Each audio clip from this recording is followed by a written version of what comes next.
call the meeting to order.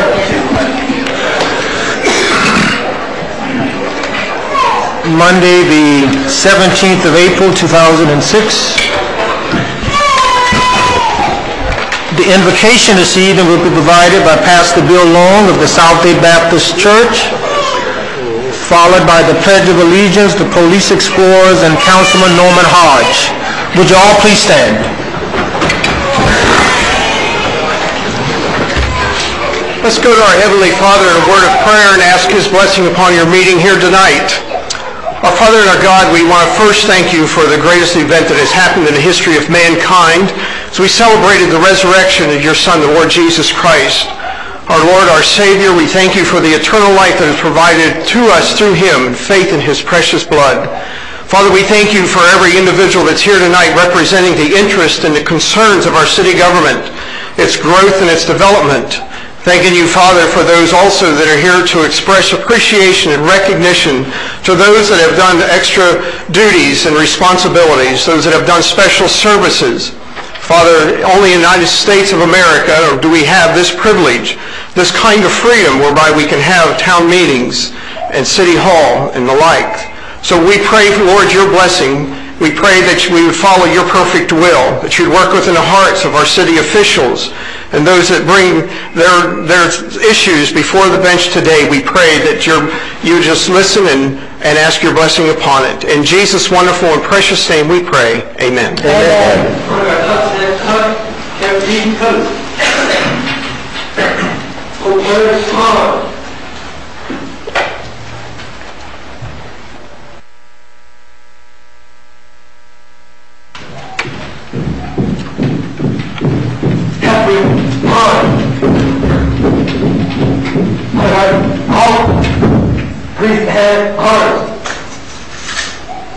Will you please join me as we honor our flag? I pledge allegiance to the flag of the United States of America and to the republic for which it stands, one nation, under God, indivisible, with liberty and justice for all. Overhead honors. Hey. Overhead honors.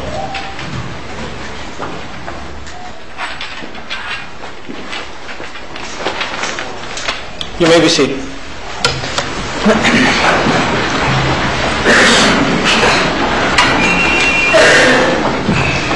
you can find you in Jeff's place. Sure.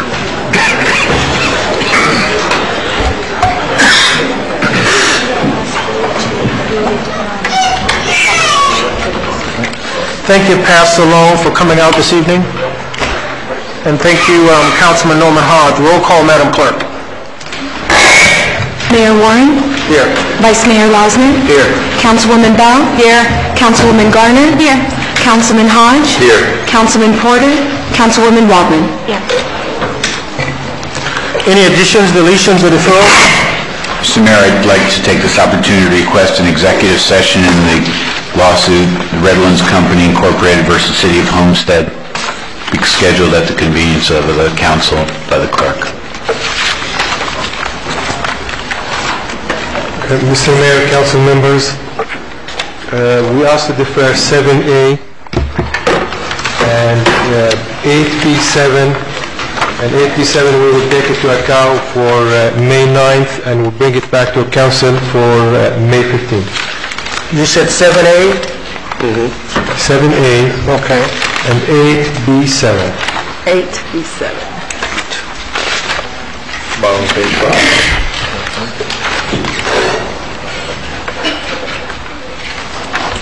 Thank you, Mr. Shahada.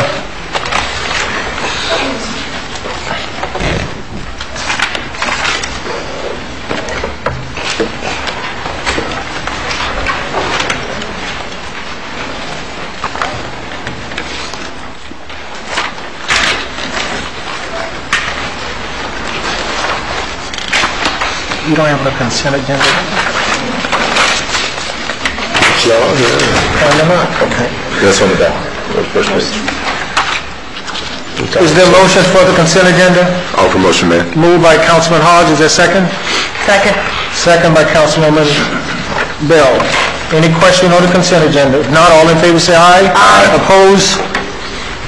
Special presentation, 5A is the key to the city and proclamation presentation to Sergeant Matthew C. Garrison, Mayor Warren and Councilwoman Wallman.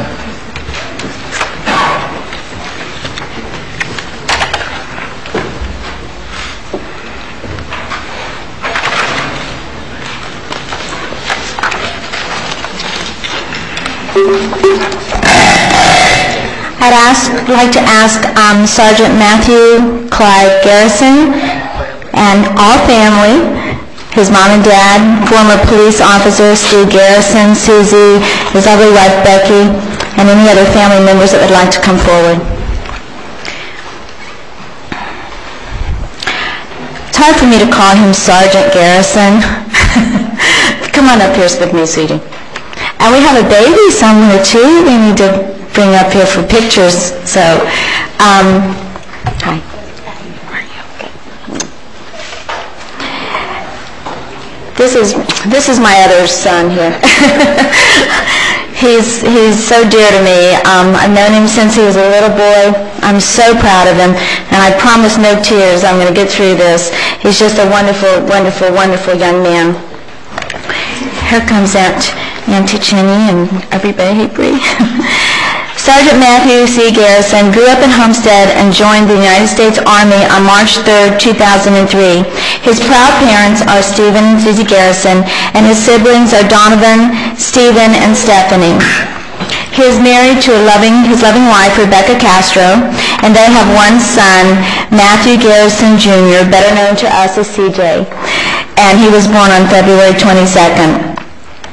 Sergeant Garrison is a proud member of the 1st Battalion, 22nd Infantry of the 4th Infantry Division. His unit is known as the Saddam Battalion, and this was the unit, he was in the unit that was the one that captured the former Iraq dictator, and I'm going to let Matt talk about that in a little bit. But one of the reasons that I wanted to do this tonight, this is something that I'm going to start. If you know of anyone that is serving in our armed services and are overseas, and you'd like to have them honored, please let me know. I figured it's best to start tradition with Matthew because he's so deserving. Matthew's a wonderful young man. He's so intense. He writes so many poems, and I have a poem tonight that I'd like to read to you. And Matthew, you wrote this in Iraq, right? The first trip to Iraq. He was there for a year. He came home. He was in Texas, was getting out of the military, and got his orders to go back to Iraq again. In the meantime, my husband had just married Becky and Matthew, and Becky became pregnant, and she had her baby in February, and Matthew saw the baby for the first time last Monday. So it was so touching, and we happened to be at dinner with them. Oh, here we go. This is called A Soldier's Reason. Through endless days and countless nights, a soldier sometimes struggles on why he fights. But I realize the reasons and answers why. It is for the simple fact beautiful women and children would not die. So as the sun sets and the day of a military man ends, I collect my reasons for the good of men, not dividends. I think of the beautiful face of my woman at home while I'm stuck in a foreign land at war all alone. I think of the innocent children which I hold so dear to my heart. I will fight for their freedom so they would have a life to start. I think of my precious mother, who is in my mind a queen. For her I would fight, more courageous than anyone has ever seen. I think of my father and his fathers, who fought so proudly. I truly was blind, but now I see. I think of my brothers and how they love me dearly, and my friends. I would absolutely, positively, without a doubt, die for any one of my kin.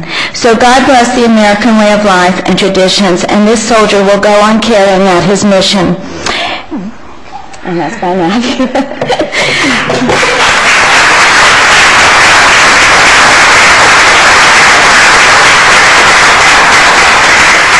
Warren has a proclamation. I'm sure he has a few things he'd like to say to you. And Sergeant Matthew, on behalf of the Mayor and Council, I'd like to read this proclamation for you. whereas Sergeant Matthew Clyde Garrison Sr. was brought forth into this world on August the 15th, 1981 in Homestead, Florida, and was received by loving and caring parents, Stephen T. and Susan D. Garrison, and raised with his caring brothers and sisters, Donovan S. Stephen T. and Stephanie S. And whereas Sergeant Matthew Clyde Garrison Sr. married loving wife Rebecca Castro on April 23, 2005, and were blessed with one son, Matthew Clyde Garrison Jr., born on February 22, 2006. And whereas Sergeant Matthew Clyde Garrison Sr. grew up in Homestead, Florida, graduated from Southgate High School, attended Miami-Dade College, and joined the United States Army on March 3, 2003. And whereas Sergeant Matthew Clyde Garrison Sr. has served bravely with the 1st Battalion, 22nd Infantry of the 4th Infantry Division, known as Saddam Battalion, for their role in the capture of the former Iraqi dictator. And whereas Sergeant Matthew Clyde Garrison Sr. received the General's Coin Award from Major General James T. Thurman, and was also awarded the Army Commendation Medal for his unit's role in the discovery of a large cache of weapons and ordnances used in manufacturing impoverished explosive devices. And whereas Sergeant Matthew Clyde Garrison Sr. continued to serve this country with dedication, untiring patriotism, and courage while serving in Iraq for the welfare of humanity. And now, therefore, I, Roscoe Warren, the Mayor of the City of Homestead, Florida, am pleased and proud to proclaim Monday, April 17, 2006, as Sergeant Matthew Clyde Garrison Senior Day in Homestead, and call upon all residents of Homestead to join us in this very special celebration. Congratulations.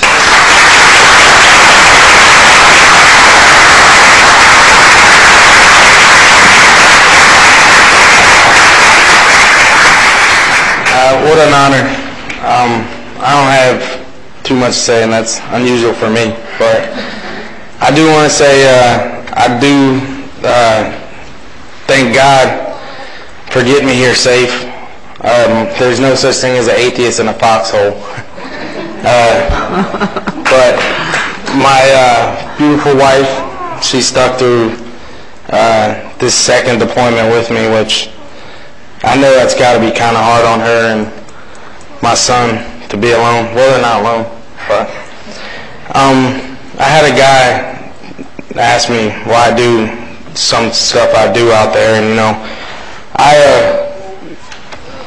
only do it for one reason, really, and that's for these guys, my nephews and nieces and your children. I believe, you know, since 9/11 we haven't had a single attack on this country, and obviously we're doing something right over there.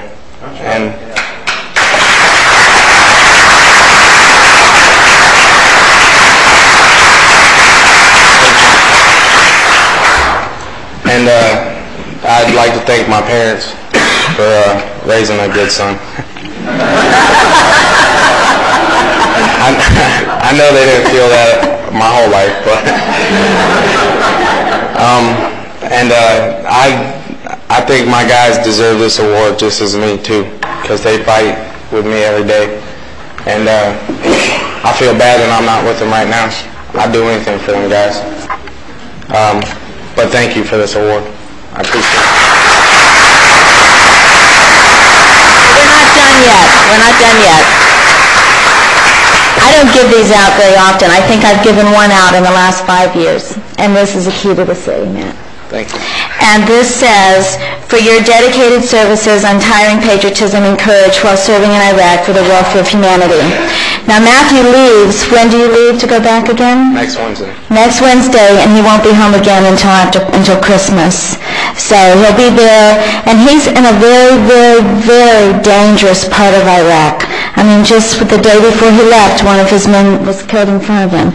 I mean, he's in a very dangerous part, so we need to keep him in our prayers and keep everyone over there in our prayers. But I can't tell you the many times while Matt was growing up that I'd call and say, Matthew, I need plants here, I need this, and he worked so hard for all the community service organizations, for the Angels, for ABWA, for every time I turn around, this kid is just given to this community. He lives in Lakeshore, he's a city resident, and it's my honor to present you with the key to the city, man. Thank you, Judy.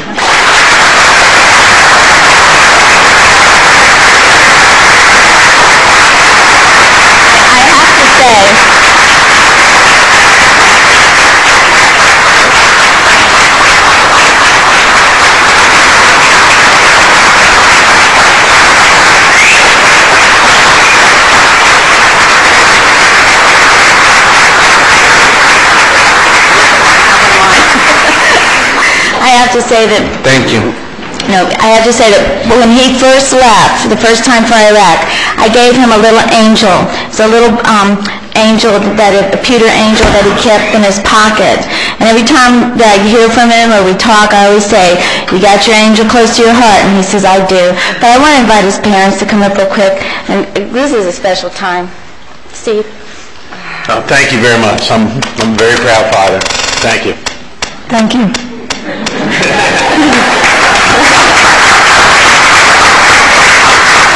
Former Miss Homestead, too.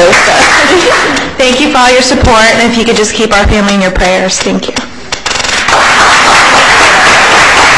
need to get a picture, so I'll just ask the mayor to carry on, and we're going to get a quick picture. Okay, thank you.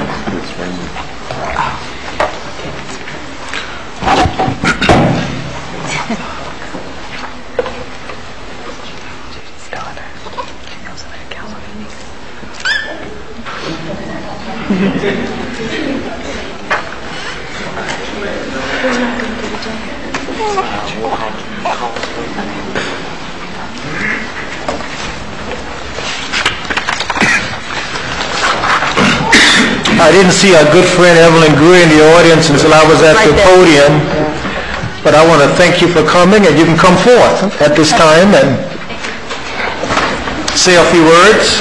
Thank you very much.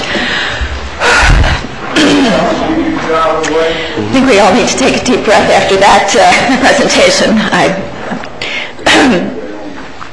We will certainly keep that young man and his family in our prayers. Yes.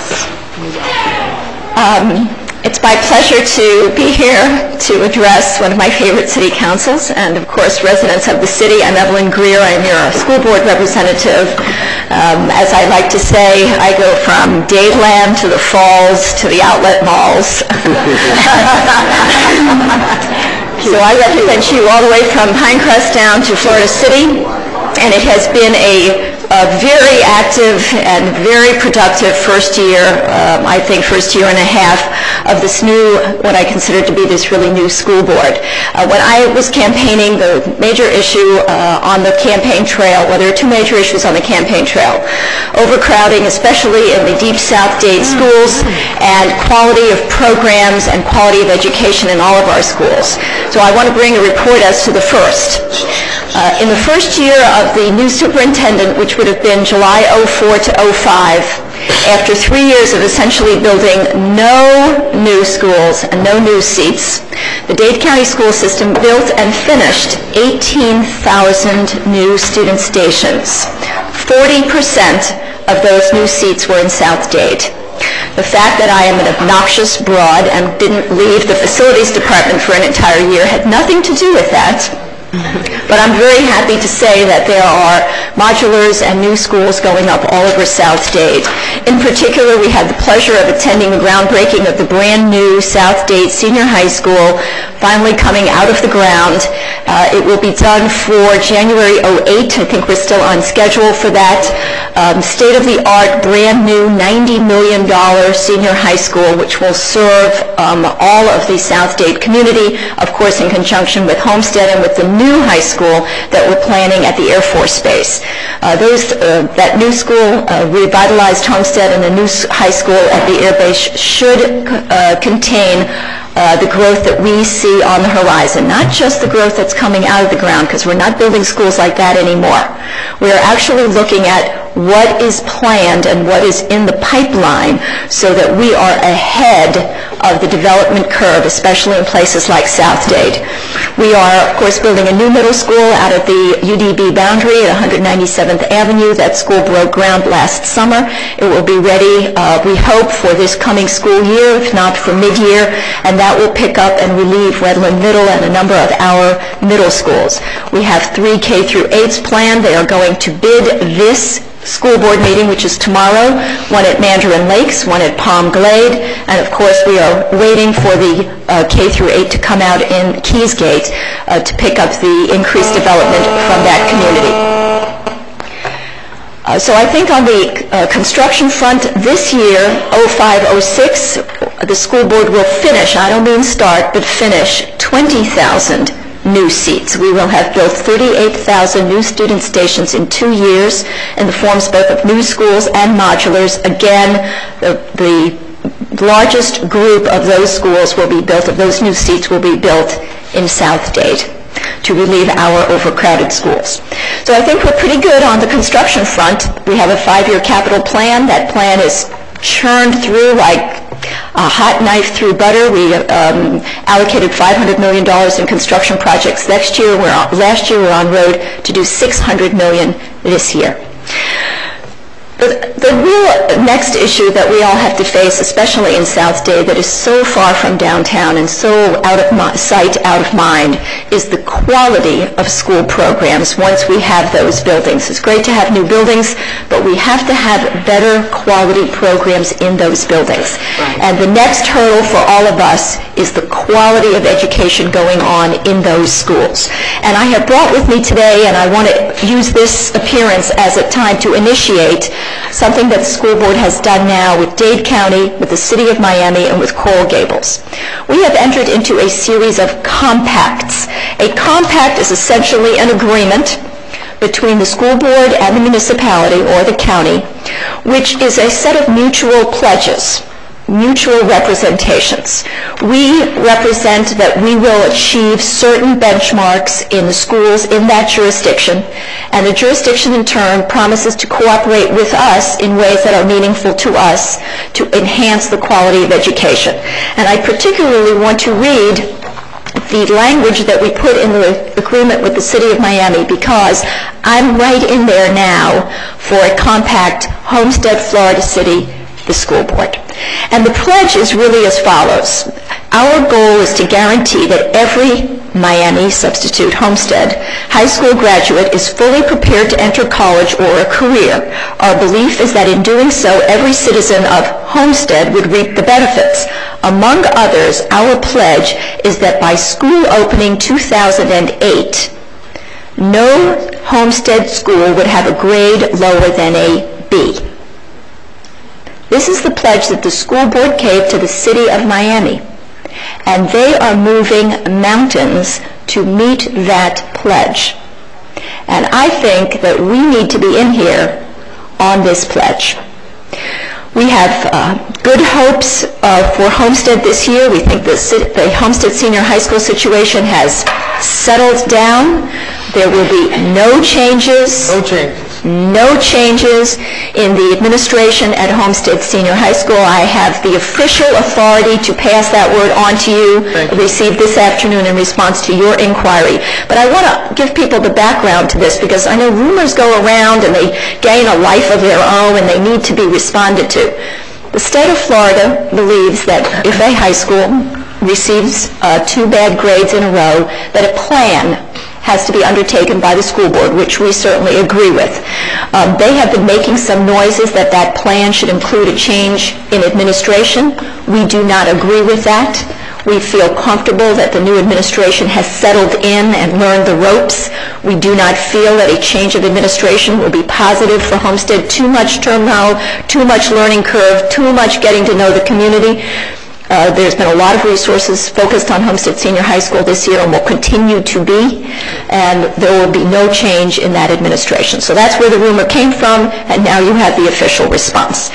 But this compact includes a variety of other things that are deeply interesting to us down here, which includes, for example, in the City of Miami, creating a high school in the law enforcement building, creating a young women's leadership academy, creating an international studies high school, incorporating a specialized science high school, etc., etc.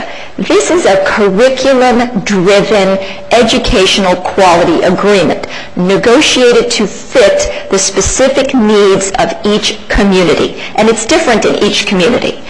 We should grab the initiative now and sit down and negotiate this compact with the school board and have the specific programs that we want here in our schools brought to this area, because we have the opportunity to do that now. We are talking about Homestead Senior High School as being broken into career academies. That's happening all over the district, has nothing to do with any FCAT or any rating.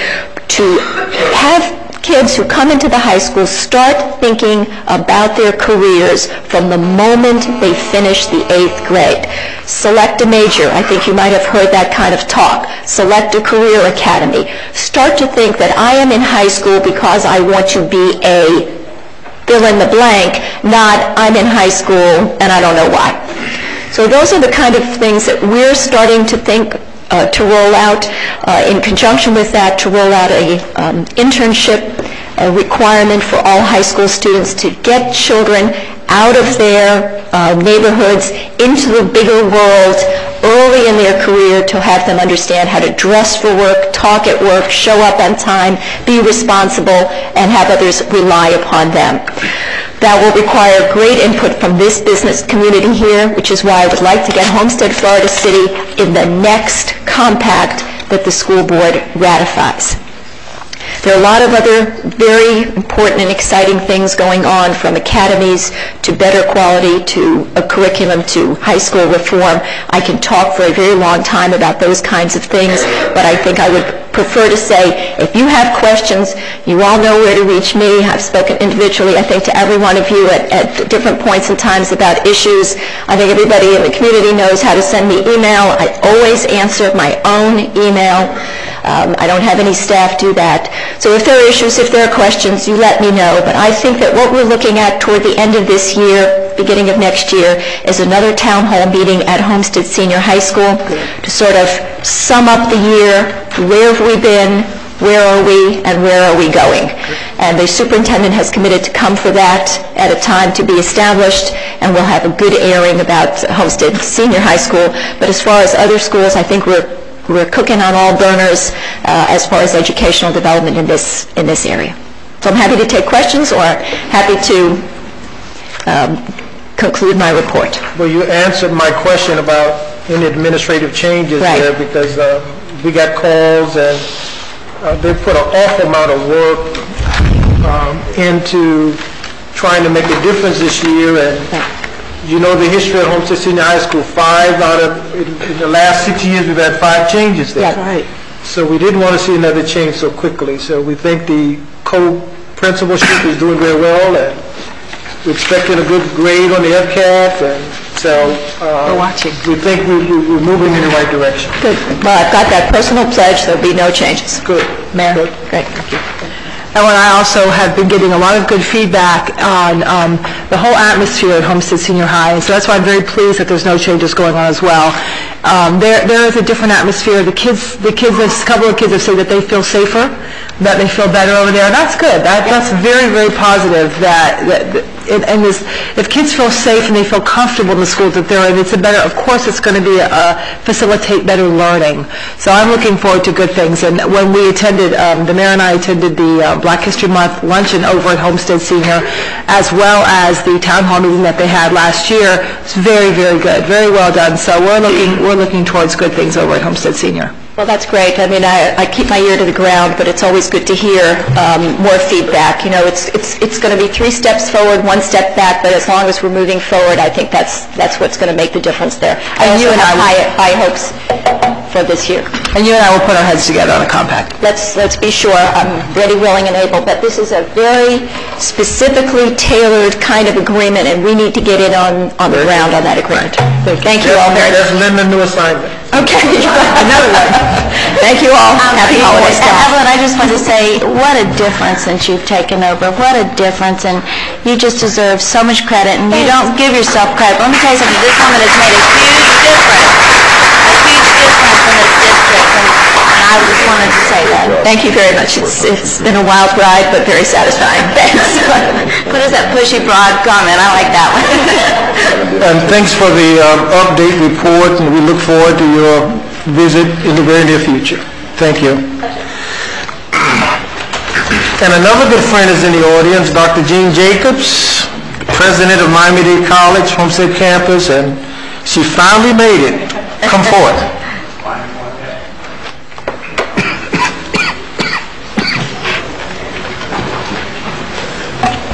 Thank you very much, and good evening to everyone. Mayor Warren, members of the Homestead City Council, first of all, let me tell you, it's really a pleasure to be here.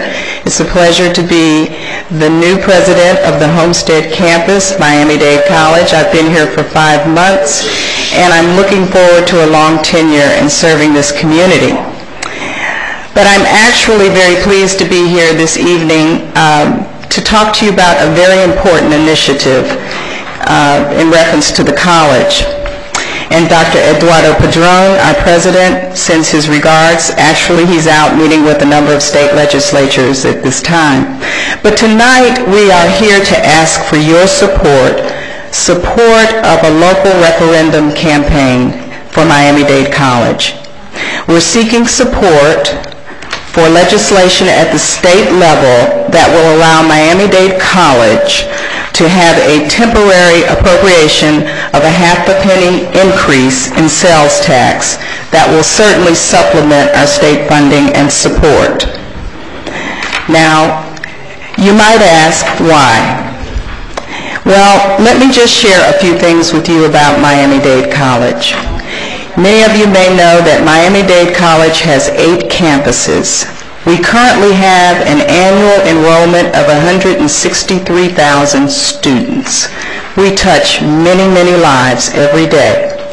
And here in Homestead, I'm very pleased that over the past 5 years, we've seen a 30% enrollment growth when you think about our students today. We have roughly about 4,500 students right here in Homestead.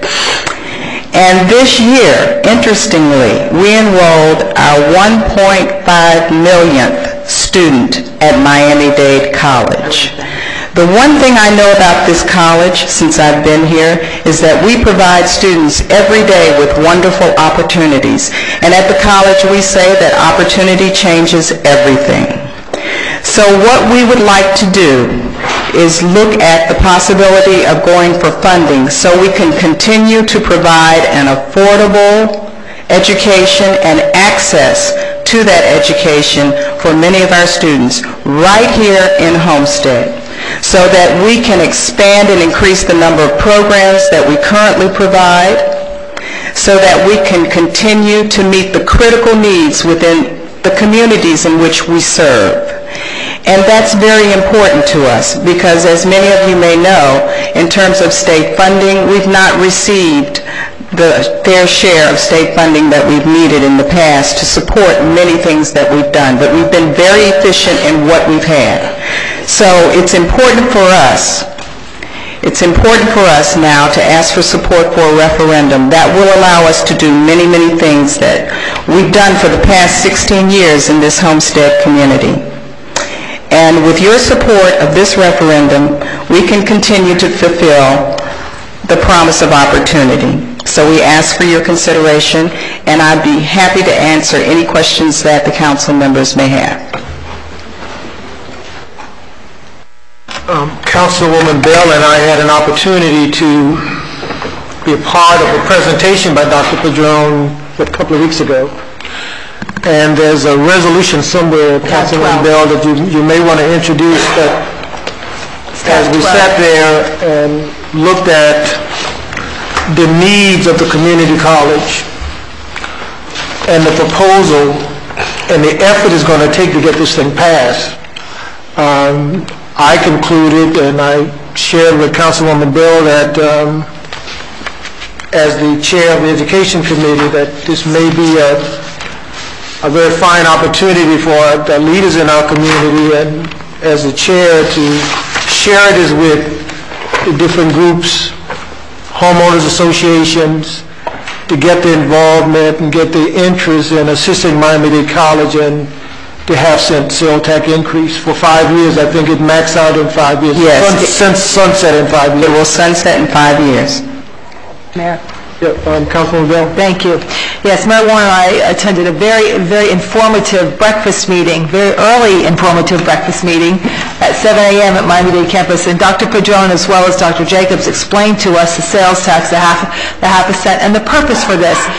And one of the reasons that we are getting on board, remember, it's a sunset provision. It does go before the voters, so the voters will ultimately be the one who decides.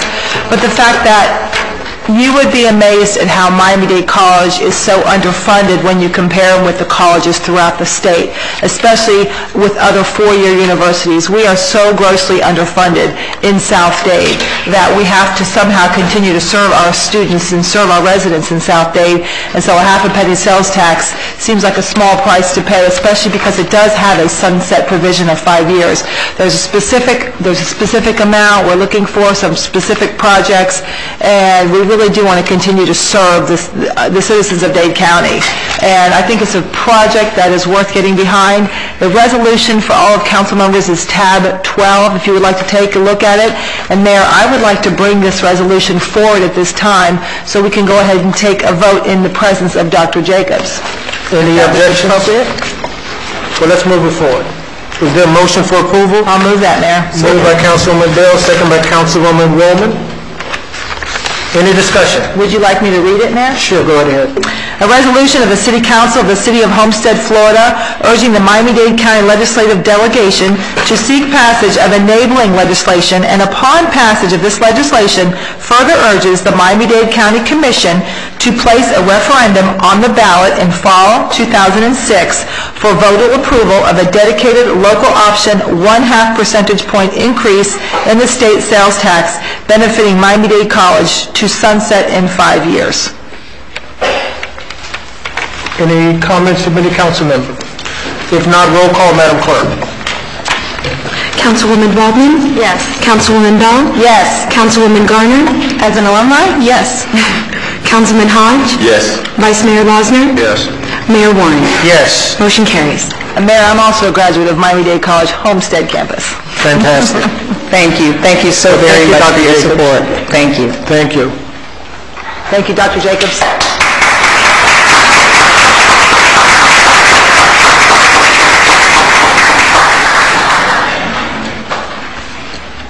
Item 5D is the recognition of the Mayor's Youth Council sponsors, Councilwoman Garner and Councilman Hodge.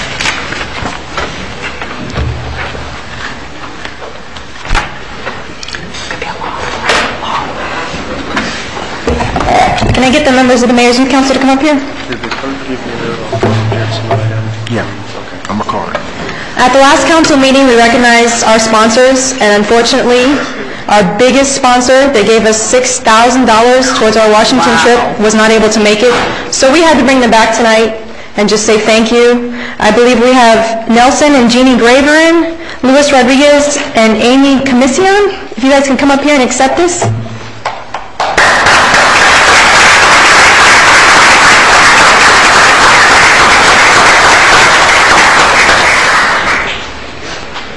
And we got back from our trip last Thursday, and you'll be hearing a lot more about it, but as our biggest sponsor, you helped over 6 of our students go on the trip, and we had a great time, and we're not going to shut up about it. You're going to keep hearing about it. And Mayor, if you'll indulge us at the next council meeting, I'd like to have a presentation to show everybody where we went and what we did. Fantastic. Thank you so much. Thank you.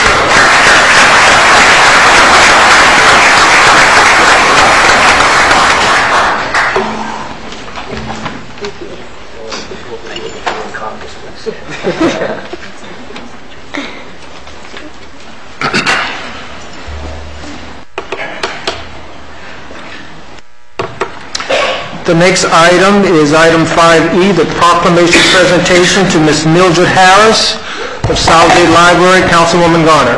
Thank you, Mayor. First, can I have our branch manager from our library, Ms. Pamela Hogue, come up here? I don't know if you guys know Ms. Pam, but every time I go to the library, she's there and we chat, and she always tells me some good things, and this is actually how I found out about Ms. Mildred. I was over there the weekend before last reading for National Public Library Month, and Mildred, you have great timing retiring in National Public Library Month. So we felt it very important to recognize her. Mildred, can you come up here and bring your whole family? And we have a lot of the library staff here too, if you guys can all come up. Miss Mildred Louise Harris has been an employee over here at the Homestead Branch Library for over 23 years. And I've heard that she's been there all 23 years, except during the hurricane, when she had to go out into a bus? Yes. Into the bookmobile for 2 weeks. But I wanted to recognize her, and we have a proclamation for her here tonight, and I'll go ahead and read it to you. Whereas Mildred Louise Harris was brought forth into this world on April 12th in Quitman, Georgia, and was received by loving and caring parents, Lad and Lucy Green, and later in life was blessed with 3 loving children, William, Benjamin, and Deborah. And whereas Mildred Louise Harris graduated from Mays High School and also Miami-Dade College, and whereas Mildred Louise Harris has been a dedicated employee of the Homestead Branch Library for 23 years, and it is well known that libraries play a vital role in providing people with the resources they need to live, learn, and work in the 21st century. And whereas Mildred Louise Harris is a friendly, favorite person to families visiting the Homestead Branch Library, and has told stories to generations of Homestead children who are now bringing their children to hear Mildred read at story time. And whereas Mildred Louise Harris has unfortunately announced her retirement from Miami-Dade County Library System to begin another chapter of her life, to look forward to new beginnings and new experiences. Therefore, the City Council of Homestead is pleased and proud to proclaim Saturday, April 22nd as Mildred Louise Harris Day in Homestead.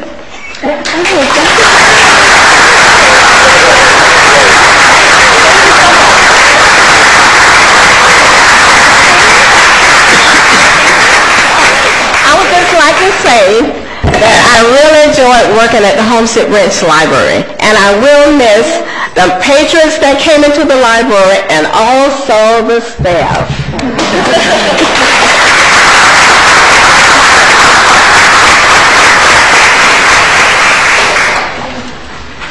Anybody else want to say it? Pam, I don't. I hope all of you guys are members of the public library. We have lots of wonderful things there.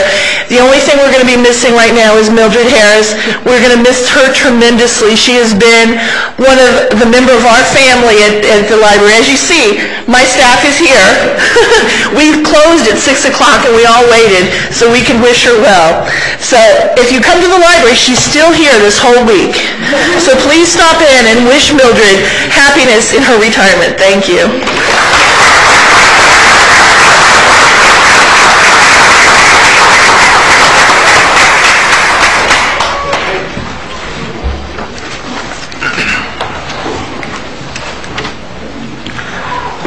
Item 5F is the presentation to We Care of Southdale Organization. Councilman Hodge.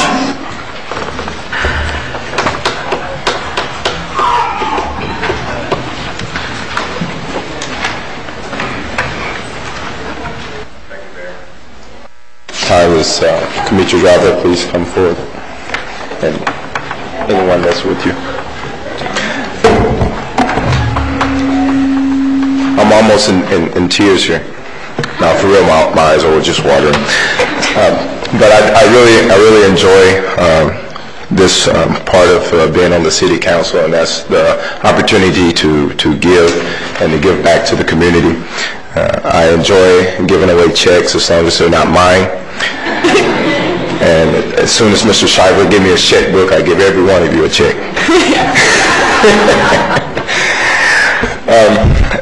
We have We Care. We have Kamitra Driver here, who's the executive president of We Care, and she does a great job there.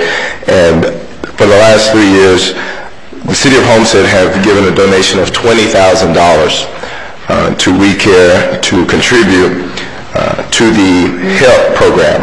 And the HELP program is Homestead Energy Lend a Hand program. And what she does is the individuals that's in the community that cannot pay their utility bills on their own, she assists them with getting them their bills paid and helping them get reconnected when they're disconnected due to whatever unfortunes and what guides that she have to go by. Now, you don't have to miss out on the fun, because you can participate in this too.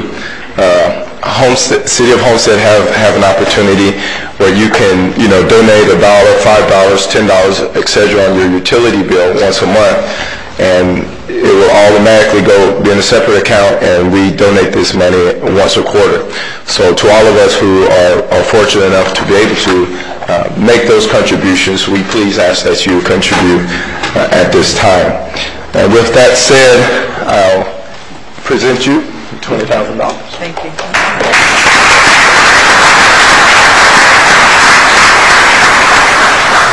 Let me say real briefly, thank you to the City of Homestead, Mayor Warren, councilmen and councilwomen. Thank you so much for your support, and to the Homestead residents that are here that have been contributing to the fund over the past 3 years.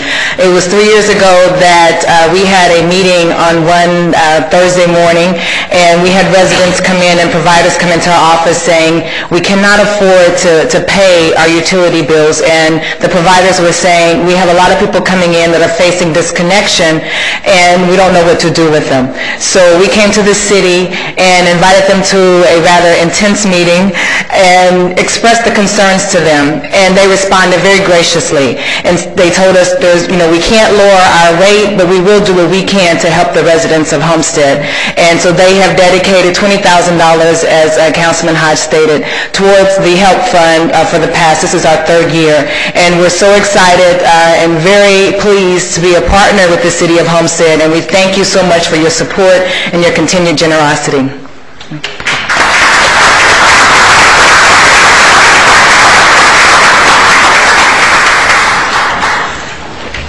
Thank you, Councilman Hodge, and thank you, Kamitra, for continuing to do an outstanding job and being one of those key players in the community that really reaches out and help others. So thank you very much.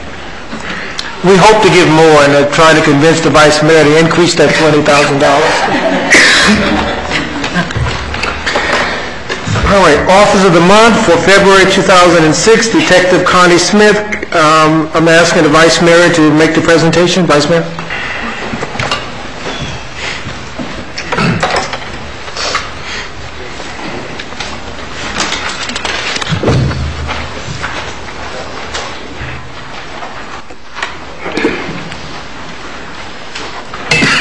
Thank you, Mayor. It's always a privilege to stand in for Councilman Porter, and I didn't catch that you announced earlier that he was working for the city in Tallahassee tonight with the city manager, and we hope they come back with some really good news from our state capitol. It's the second and third time I've had the opportunity to do this, and it's always a pleasure and a privilege to take part as this community recognizes the Officer of the Month, and so we'll call on Detective Foglia to come forward and give us the details. Thank you, sir. Mr. Mayor, Mr. Vice Mayor, City Council, Mr. City Manager, Assistant City Manager. Our Officer of the Month is Connie Smith Gibson, and Connie's been with our department for about 14 years, and she's been in the Detective Bureau for 2 years. Her primary role as an investigator is working sex crimes. It's a very difficult job. She does an excellent job. There's a lot of evidence involved in these types of cases, and it's very tedious work, and you can imagine the impact it has on families and in other situations. For the month of February 2006, she made 16 arrests, and 14 of those were felonies. 2 of them were misdemeanors. Interesting fact is, and again, she does handle other types of cases also, 62.5% of these cases were done by effecting an arrest. So that's a great clearance rate dealing with arrests. I'll go over some of the cases, and one of them is a rather large, major case. She did have a case involving an L&L, lewd and lascivious act. She actually tracked the subject down. He was in a stolen vehicle at the time. This individual was given a juvenile drugs. She actually caught the subject with drugs in a stolen car and was able to arrest him. So she did a great job on that. We had a rather terrible case where a 14-year-old was abducted on her way home from school. There were 2 individuals involved in the case, perpetrators. Detective Smith was checking different jurisdictions. She found a bolo or a wanted poster. Looking at the photo, she said, "This meets the description of the guy I'm looking for." And sure enough, she put a lineup together, made an identification. She found out the subject was actually in custody. She was actually able to add charges from our case onto the county cases, and then the investigation continued where she got leads as who the other individual was. She showed a lineup on the other individual and made an arrest with him. So these two guys were doing things in Homestead and in the county. I don't know what the status of the cases are, but I have a feeling they're going to be gone for a long time. She also had another case involving a 42-year-old female and a 16-year-old male. She worked that case, she interviewed the subject in that case, got a recorded confession, and charged that individual. I could go on and on. You get the idea of what these cases are like.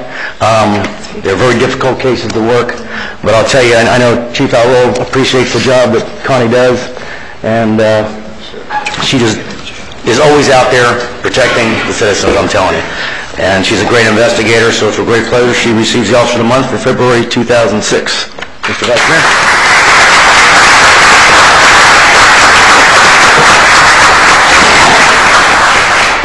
Thank you. It's just amazing the wonderful job that the police officers of this community do for us every month, that most of those events that if we didn't hear about them here, we wouldn't hear about them otherwise. So on behalf of the Mayor and Council, and most importantly the people of the City of Homestead, Detective, present to you this plaque presented to Detective Connie Smith Gibson, being selected Officer of the Month for February 2006. Congratulations. Thank you.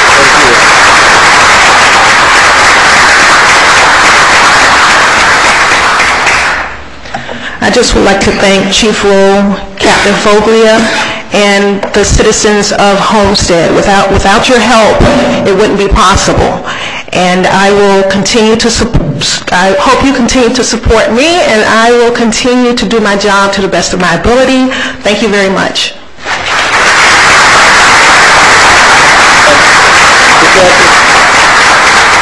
In addition to the plaque, many local individuals and businesses help us recognize you with some other tokens of our appreciation, and I just want to present you with this package and again let the public know who those individuals and businesses are who 12 times a year make some substantial donations. We have a plaque by Awards Inc. We have $100 from the City Attorney's firm, Weiss Rona Helfman, a $50 savings bond from the First National Bank of South Florida, a $50 savings bond from Community Bank, a free meal from Tony's Subs and Grill, a $75 gift certificate from Ferguson Jewelers, $25 gift certificate from Ruby Tuesdays, $50 from Global Technology Partners, $50 gift certificate from Logos, certificate from Carl Pelton Sons for an oil change value of $25, $25 from Homestead Transfer and Storage, from Blake Buick, having a $300 value, a lube oil filter, car detailing, and tire rotation, free car wash from Kappa's Car Wash, $20 gift certificate from Evolution Web for a website, and from Homestead Community Concerts through Mita Jensen, 2 memberships for the coming year of the season. Wow. That's all here. Thanks again.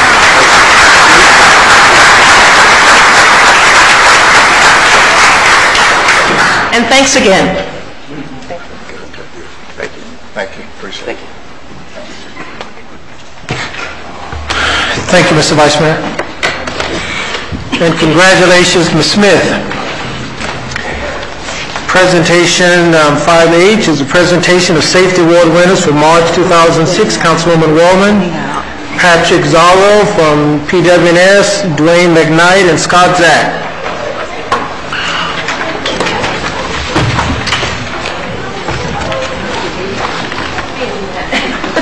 I'm going to ask Marcy to help me here tonight because we have so many. So, oh, and I forgot my glasses, so we're in big trouble.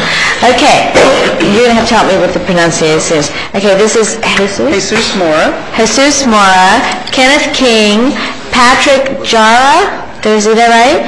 Let me just say, Jesus is with Utilities, Kenneth is with Wastewater Division, Patrick is with Wastewater, Dwayne McKnight, Wastewater, Claudio Araya, Wastewater. That was for April. And Jacqueline Tagalot Utilities, and Thomas Butler Wastewater. We have more than that? No, that's it. So if any of those folks are in the audience, please come forward. And we have lots of goodies for you. Marcy's put this all together for us. And Marcy, I'm going to give these to you to pass out if you wouldn't mind. They receive a certificate. Hang it on your wall proudly. A paid day off, that's the important thing. A safety badge. Their names are going to be posted for recognition in our City Hall, and a $25 check from our city attorneys. So congratulations to you.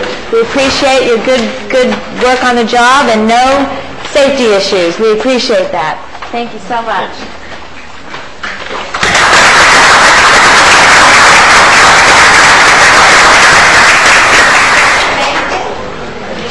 Opportunity. I have to get back to work. You have to get back to work, doesn't he? That's a dedicated guy. Do we not have a package? Oh, he's got it behind his back. Okay, well, thank you so much. Hope to see you again soon. Thank you, Mayor. Thank you, Missy.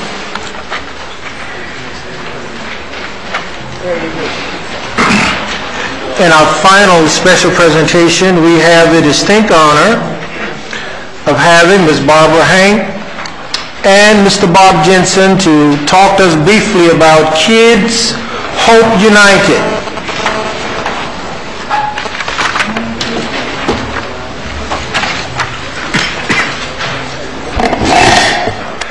Good evening. Kids Hope United is a nonprofit group which works Kendall south to Homestead, Florida City. It is responsible for 1,200 children in foster care. Now, many of these children aspire to be adopted, and they've come up with a special program. 10 well-known Miami-Dade photographers have taken pictures of the children, beautiful pictures. 20 of those pictures are on exhibit at First National Bank of South Florida as we speak.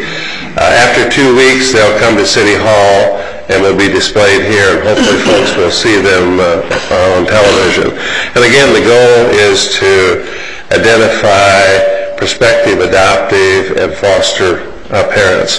To that end, this Thursday evening, we'll have a wine and cheese at First National Bank of South Florida, co-hosted by the Women's Club of Homestead, and probably 40 or 45 prospective parents will be in attendance. So if any of you are watching and are interested, please contact us or come to the bank, the lobby, 7 p.m. this Thursday. And again, it's a wonderful organization. They did this recently in a Miami bank, and as a result of it, 2 children were adopted. One of them was 17. So this shows you that miracles do happen. They are possible. Barbara, would you like to add something? I really have nothing to add, but I will just one thing. These are children of our community, and this is a chance for them, another chance for them to have a stable and loving home. And Mayor Warren and council members, we thank you so much for giving us this opportunity to make the presentation. Thank you. Thank you all very much. And I would hope that the council would put Thursday, 7 p.m. on your calendar if you can, and just stop by and let's support this very noble cause.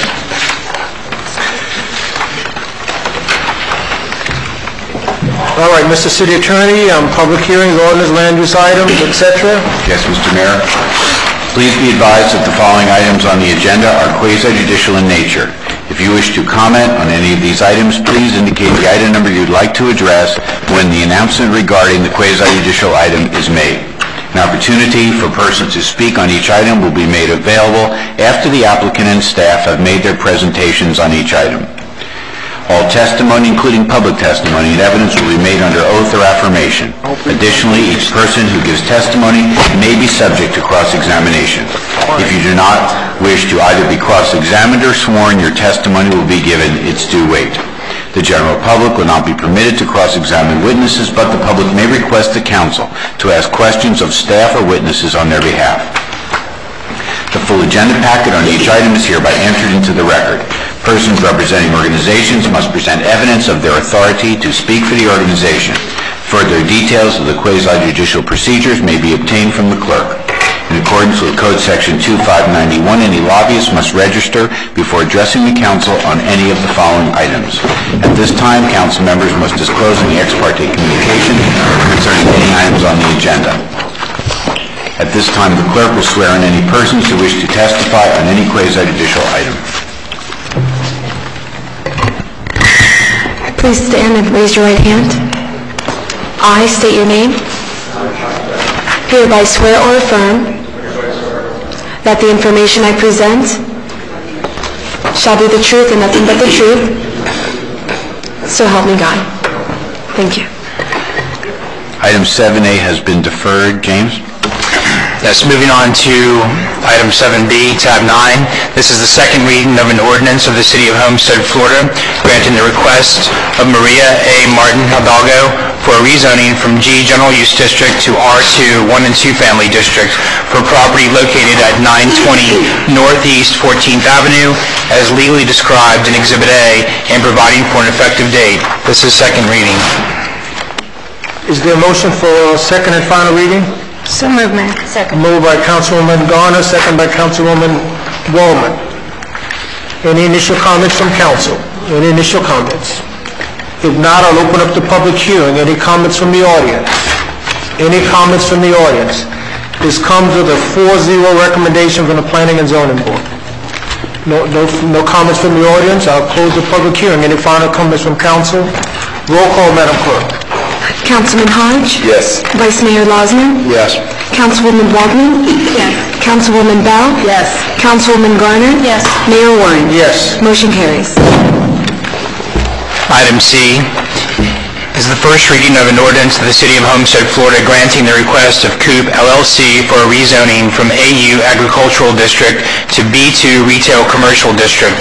Also granting site plan approval for a commercial retail center located at the southwest corner of Campbell Drive, southwest 312th Street, and Kingman Road, southwest 152nd Avenue, as legally described in Exhibit A, an approximately 4.9-acre site consisting of 3 buildings, a 4,058 square foot bank, a 13,934 square foot pharmacy, and a 2-story office building with a total of 19,754 square feet, and providing for an effective date. This is first reading. Moved by Councilwoman Bell. Is there a second? Second. Second by Councilman Hodge.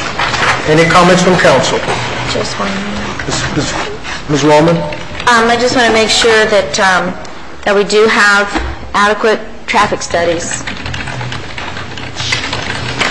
Ms. Wellman, we've had traffic studies on this project, and one of the things that is written in here, and you have the opportunity to bring it up on the record since you asked the question, 2 of the items being done by this project are 2 of the short-term improvements that we're looking for underneath the transportation master plan.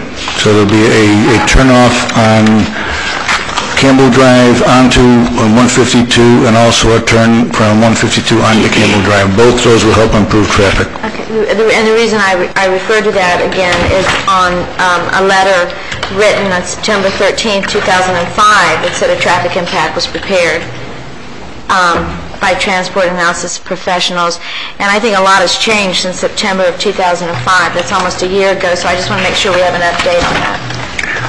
We've been obviously discussing this subject and this specific project the last few weeks as it's getting closer coming forward. At this point in time, staff is comfortable with it. If you would like, we have the traffic consultant from the city can ask any other questions if you happen to have any, unless my answer is sufficient. I'm comfortable as long as you're comfortable. I just wanted to bring it up because that's all I hear every day, day in and day out. So. Mr. Shahada? Mr. Mayor, council members, this is a very good question Ms. Waldman is asking, and we will not bring it forward if it did not meet concurrency. That's a very hot issue for us, and we will not bring anything forward that doesn't meet concurrency. It just put my antenna up when I saw September 2005. Because a lot has changed since then. So thank you very much. Thank you. This is a public hearing. Any comments from the audience? Any comments from the audience? If not, I'll close the public hearing. Any final comments from council? Roll call, Madam Clerk. Vice Mayor Losner? Yes. Councilwoman Waldman? Yes. Councilwoman Bell? Yes. Councilwoman Garner? Yes. Councilman Hodge? Yes. Mayor Warren? Yes. Motion carries. That completes the quasi-judicial portion of your agenda. Moving on to A, legislative matters, A, resolutions. Resolution of the City Council of the City of Homestead, Miami-Dade County, Florida, expressing support for the creation of the Villa Portofino East Community Development District by the Miami-Dade County Commission for the lands described in Exhibit A and providing for an effective date. Is there a motion for approval? So moved, Mayor. Moved by Councilwoman Wallman. Is there a second? Second. Second by Councilman Hodge. Questions? Any comments from council? If not, I'll open the public hearing. Any comments from the audience? Any comments from the audience? If not, I'll close the public hearing. Any final comments from council? Roll call, Madam Clerk. Councilwoman Waldman? Yes. Councilwoman Bell? Yes. Councilwoman Garner? Yes. Councilman Hodge? Yes. Vice Mayor Lasner? Yes. Mayor Warren? Yes. Motion carries. Item 2 is a resolution of the City Council of the City of Homestead, Florida, urging the Miami-Dade County Legislation delegation to seek passage. We took care of that. Oh, I'm sorry. We're quick. Moving on to B, ordinances. This is the second reading of an ordinance of the City of Homestead, Florida, granting the request of San Remo Homes at Florida City, LLC, for a small-scale amendment to the comprehensive plan by changing the land use designation of an approximately 5.35-acre site from heavy commercial use, HCU, to medium-density residential use, MRU, located along the southeast side of the Homestead extension of the Florida Turnpike and east of Southwest 172nd Avenue, as legally described in Exhibit A, and providing for an effective date. This is second reading. So moved, Mayor. Second. Moved by Councilwoman Garner, second by Councilwoman Wallman. Any initial comments from council? Yes, Mayor. Well, thank you. When I took a look at it and took a look at the P&Z comments as well, it is well noted that it's surrounded by medium density and that heavy commercial just would not work there, and so that's why I support the ordinance. But it's very obvious that this is what is supported at this time. Thank you, ma'am. Any other comments from council? This is a public hearing. Any comments from the audience? Any comments from the audience? If not, I'll close the public hearing. Any final comments from council? Roll call, Madam Clerk. Councilwoman Bell? Yes. Councilwoman Garner? Yes. Councilman Hodge? Yes. Vice Mayor Lasner? Yes.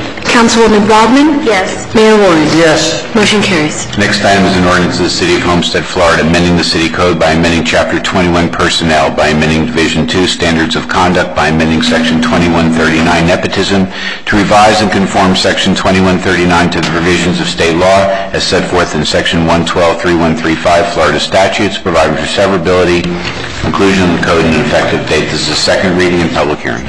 Motion. Moved by Councilwoman Wallman, second by Councilman Hodge. Any questions from council? This is a public hearing. Any comments from the audience? Any comments from the audience? I'll close the public hearing. Any final comments from council? Roll call, Madam Clerk. Councilwoman Garner? Yes. Councilman Hodge? Yes. Vice Mayor Lasner? Yes. Councilwoman Waldman? Yes. Councilwoman Bell? Yes. Mayor Warren? Yes. Motion carries.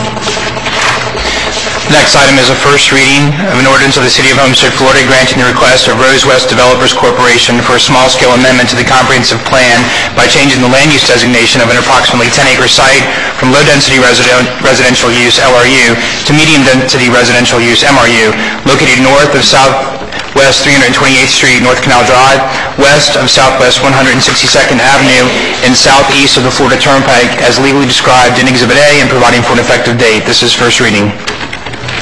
Move for discussion, Mayor. Second. Properly moved and second for discussion. Discussion? Yes. Ms. Bell? Thank you. On reading, I noted that it was denied by P&Z, and I wanted to hear what the applicant had to say. But I am also, in reading, if you read both, I'm going to lump these two together, the tab 14, tab 14 and 15 together, because I see we have the same applicant. I'm sorry, page 15 and 16, thank you. We have the same applicant, and I actually called Mr. Chandra about this one today, but I am very interested in what the applicant has to say on this, and I see why P&Z denied this, And I'm very hesitant to change something from low to medium, very hesitant. But then on the other hand, when I look down and I see the next one, they're going from low density to commercial, basically, to to light commercial. So there we would, and I'm trying to reason this one out, because here you could have up to 6 units to the acre currently, as you could have up to 6 units to the acre here. So if we were to do the 10 units to the acre up to, doesn't mean we have to do 10, but we tend to go to the maximum. We don't have to. But if we did the 10 here, we would still come out better. So I'm trying to weigh this out in my mind, because we would come out better if we passed it to medium and then dismissed all of the rest, and went totally this 10-acre site and went commercial. We would actually net less units than we would if we didn't approve it. So I'm kind of going back and forth. So now, Lila, you're on. I just want you to help me reason this one out, because I'm very hesitant to go from light to medium. But when I put the two together, I see a good reason, a good rationale to do it. So go ahead. For the record, Lila Batiste with the law firm of Holland & Knight, 701 Brickell Avenue, here on behalf of the applicant, Rose West Developers. As you already mentioned, this is an application to change the land use designation from low-density residential to medium-density residential. This is not an application for site plan approval or, discussing concurrency. All of those issues, should this application be approved, would come before the city, again, at a later date, to look at the site plan configuration, density, trip generation, what have you. This application, I just want to point out, was filed in October of 2004. It was filed after several meetings with the city staff in determining what would be appropriate at that location. At that time, the applicant was advised that commercial development at the intersection of Southwest 328th Street and 162nd Avenue would be appropriate, and it was definitely needed with all of the residential development coming online. And that would be, that commercial development would be for the 10 acres, which is the subject of the application immediately east of the subject property. Okay. With that determination that commercial use is appropriate and necessary, it was determined from a planning perspective the appropriate type of development adjacent to commercial would be medium-density residential, something that could accommodate townhomes for two reasons. Again, was the need for commercial, but two, medium-density residential would be the most appropriate transition between the commercial use and the single-family homes immediately west of the subject property. So it would serve as a buffer between the more intense use at the intersection of 162nd and 328th. The applicant is not required to submit a site plan at this point, as you know, but they are proposing a townhouse community which would be compatible with the residential area as well as the commercial area with the appropriate design. And of course, again, that will come back before the city at under a future and separate application. At the Planning and Zoning Board meeting, I did not represent the applicant at that meeting, so I was not there to, look at why the board just voted the way they did. I will say there were no objections from the residents in the single-family home communities to the north or to the west. The only other thing I would like to add is that the developer of this site, or the owner of this site, is the developer of the 44 acres that immediately surrounds this property. So they basically control the 66 acres that's in this triangle that abuts the turnpike. The development they've done thus far is single-family homes, and even when you look at the proposed development of 10 units per acre, their overall development for this triangle of land that abuts the turnpike is only about 4.5 units per acre. When you look at the commercial site, this subject property and then the property that's already been developed with the single-family homes. So overall, when you look at this entire segment of land area, we're still talking about residential, relatively low-density development. And as you already mentioned, Councilwoman Bell, when you look at this site along with the next application, your 10 units per acre is much better than the potential of 12 when you, 6 units per acre on both sites. Right. And actually the site plan that they have drafted, the conceptual plan, only shows a density of about 8 units per acre right now, or 8.4. So they would still be under that 10 unit per acre threshold. But again, it's very preliminary. They would need to still work with the city's urban design consultant and city staff to come up with the plan, but it still will be with below the 10 unit per acre threshold. Thank you. And I also remember that we had discussions on this in the Charles the Proud days, that we were trying to keep this housing off of directly on 328, if I remember correctly. So I understand the rationale for this. So thank you for that good understanding and explanation. I don't like to go against P&Z, and I very rarely do, but in this situation, I mean, you're talking we'll net less units if we approve the increase to medium residential than low residential on the total project. Correct. You're talking 120 versus 100 max. It could go far less. Right. Thank you. Any other comments? Councilwoman Bonner and then Councilwoman Robert. Ms. Bell, I'm scared. I think you were reading my mind. I was over here doing the calculations before the item came up and saw that we netted 20 units less by making the change. Now, when I first read it, the first item, I would not have voted for that if it was just a change to medium, but looking at the item after that with the commercial and the net of actual less units, plus if you look at the area, you actually have a substation across the street, so that gives you a buffer between single-family homes to townhomes to a commercial use to a power plant substation. So it really does flow in the scheme of things, and looking at the overall picture, I do agree with it, but, upon first looking at it, I didn't, and now that I see, specifically, I do agree with it. Ms. Walker, is that it, Ms. Bonner? Well, just, Ms. Walker. Oh, go ahead. The one thing that we do need to be concerned about, not now, but when you bring it in the future, is looking at the traffic and the issues of Farm Life Road, because that is, yes, we were just saying that it's a busy road, but not only that, if you're adding commercial, it's a 2-lane road, they just repaved it, but it's really still not a good road. There's not a lot of access there, so we'll need to look at that in the future. Okay. Ms. Bowman? Well, I can't be so positive because, I travel that every single day, 2 or 3 times a day, and I'm very, very concerned. I'm concerned about the entire thing. I'm concerned about a commercial component there because that's a main thoroughfare now for all the Keys Landing, for the shores, for all the other developments, the one we just approved earlier today with the townhouses. It just concerns me. It really concerns me. And I think before I could go further that I would have to have a private meeting with planning and zoning, our building department, and just really analyze this because it truly concerns me. May I just respond, Councilwoman Wallman?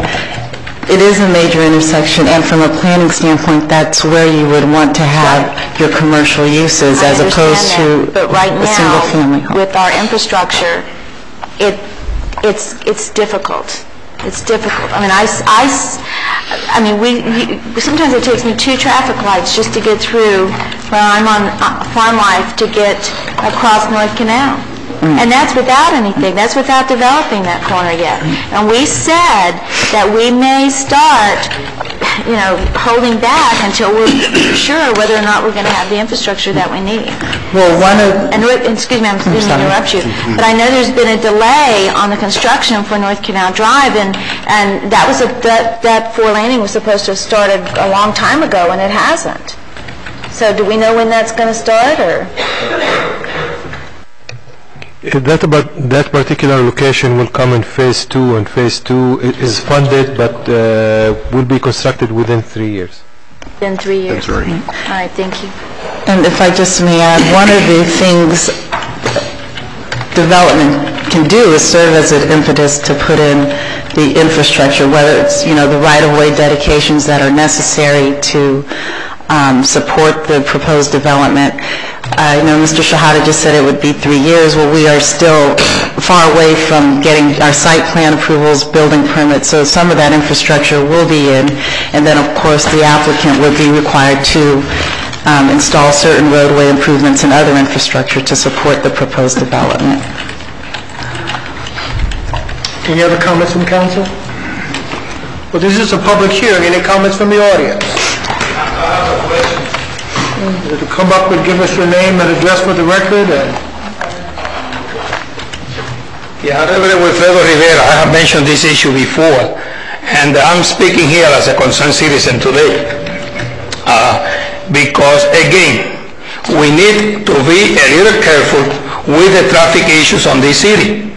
And I'm going to be speaking later on other subjects regarding that issue, because obviously I know that when people come here, they give you a nice presentation, but we, the community, don't see it until it's happening. So it's hard for us to come here and tell you it looks good or bad, because we never have a chance to see it. But the reality is that everywhere you go around here, don't be fooled by low density, because as soon as you hear the word townhome, that equals high density. And all I'm seeing around here everywhere is townhome after townhome after townhome.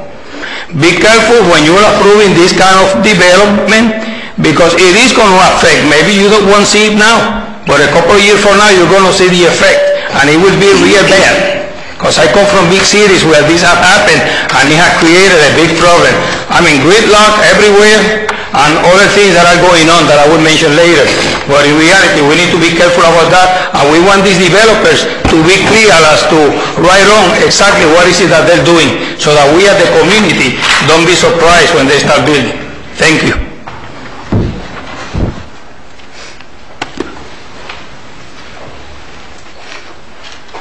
Good evening, Angel Guerrero, 2214 Northeast 41st Ave in Waterstone.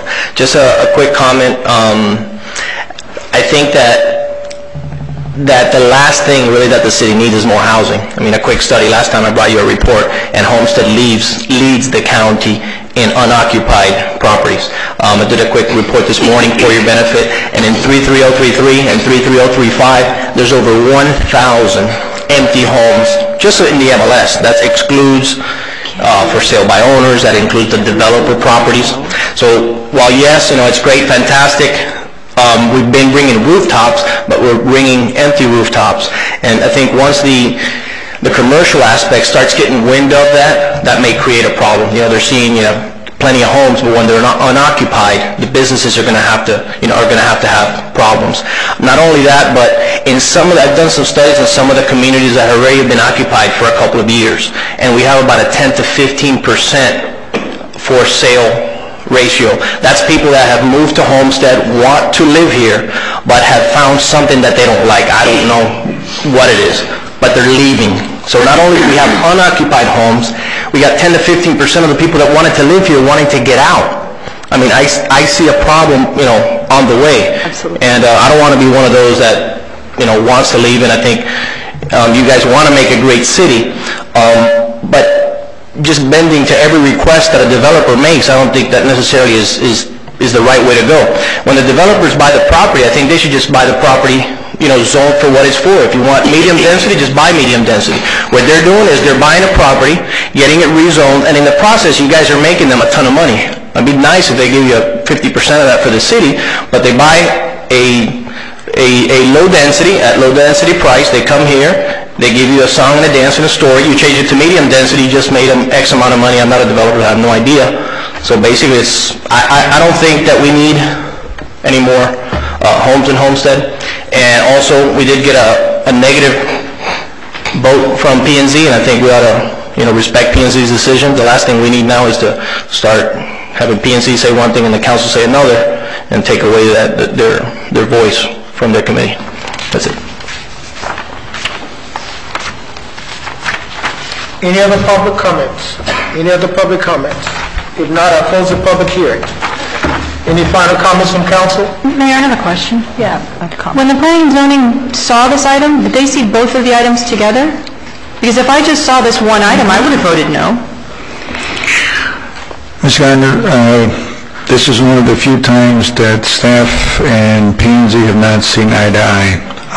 We tried to explain the same thing, that these two should be together, or need to be looked at as a combination of two things. And P&Z, for whatever reason, just did not agree with the change in density. We explained the same mechanism or same numbers that Mrs. Bell mentioned, that the presentation basically was saying instead of building 120, we're going to build 100 max. And again, the original request to go this route came from the city and the person of Charles LaPred saying, again, some commercial at this area next to that substation is correct. P&Z just disagreed. And again, 90%, 95% of the time, we're on the same page.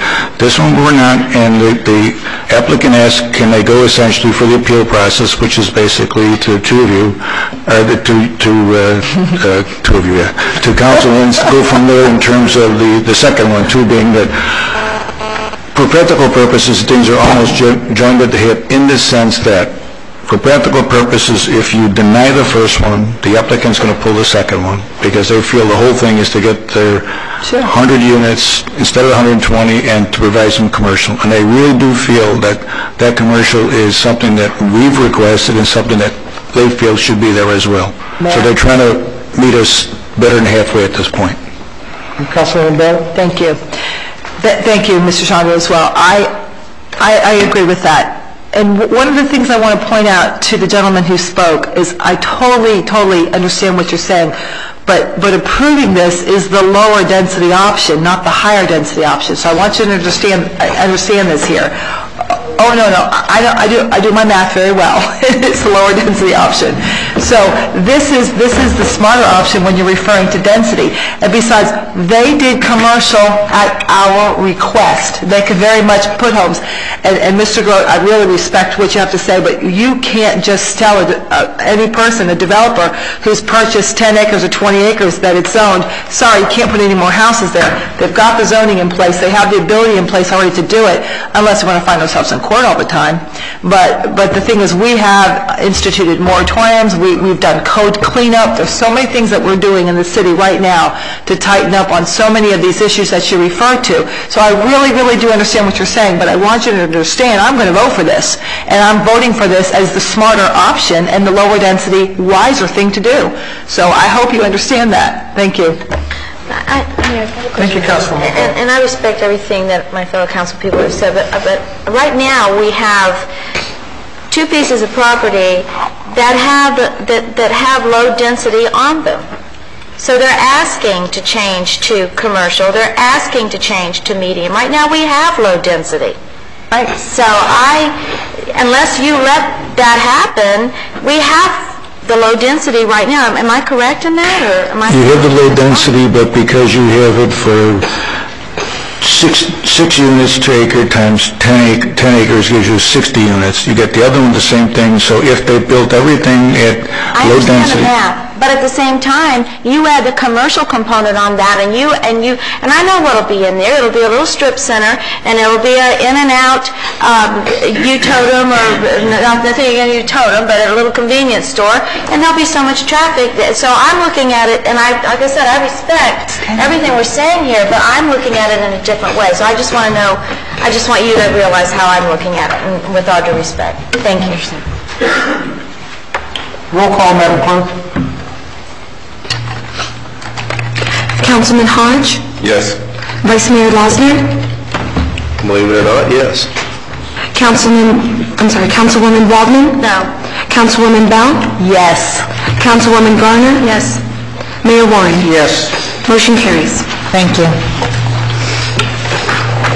The next item is the first reading of an ordinance of the City of Homestead, Florida, granting the request of Rose South Dade Corporation for a small-scale amendment to the comprehensive plan by changing the land use designation of an approximately 10-acre site from low-density residential LRU to light commercial LCU, located on the northwest corner of Southwest 328th Street, North Canal Drive, and Southwest 162nd Avenue, as legally described in Exhibit A, and providing for an effective date. This is first reading.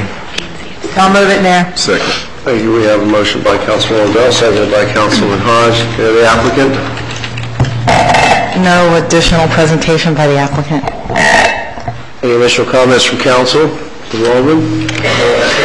It's a public hearing. Any further public comment? Members of the audience? Final comments from council. I just want to point out before we take the vote that this is merely to do a small-scale amendment. Traffic issues come at site planning, tentative plat, final plat.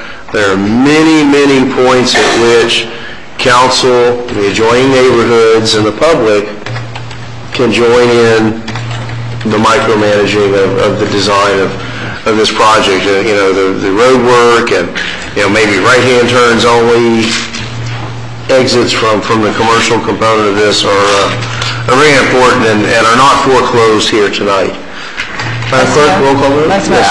Also on that, absolutely, everything is going to be worked out later. This is just a very small step in the long-term process, as the Vice Mayor said. But also that we don't have to always accept the maximum density. It's something, you know, we don't always have to, just because it's up to 10. It doesn't mean we always have to take 10. So I wanted to stress that as well. We don't always have to take the maximum density. We could say, give us 7.5, give us 8. We can work with that. If we demand better, we will get it. And as other projects have found over the last month or so, that's right. Until we have concurrency issues resolved, that's right. Final plat will not be approved, cannot legally be approved, which means no certificate of occupancy, which means no occupancy, no traffic. So the traffic study will work, the roads will work out, or they can't be built. Thank you. Madam Clerk? Councilwoman Waldman? No. Councilwoman Bell? Yes. Councilwoman Garner? Yes. Councilman Hodge? Yes. Vice Mayor Lasner? Yes. Motion carries. Thank you. Thank you. Next item. Item 5 is the first reading of an ordinance of the City of Homestead, Florida, granting the request of Christopher J. Blunser for a small-scale amendment to the comp plan by changing the land use designation of an approximately .42 acre site from low-density residential use LRU to light commercial use LCU, located at 140 Northeast 15th Street as legally described in Exhibit A, and providing for an effective date. This is first reading. We have a motion by Councilman Hodge. Second. Second, Councilwoman Bell. Is the applicant present? And on behalf of the applicant. We have initial comments from council. I just want to point out, I think this is another one of those anomalies in the land use maps, maybe some oversights in the northwest section.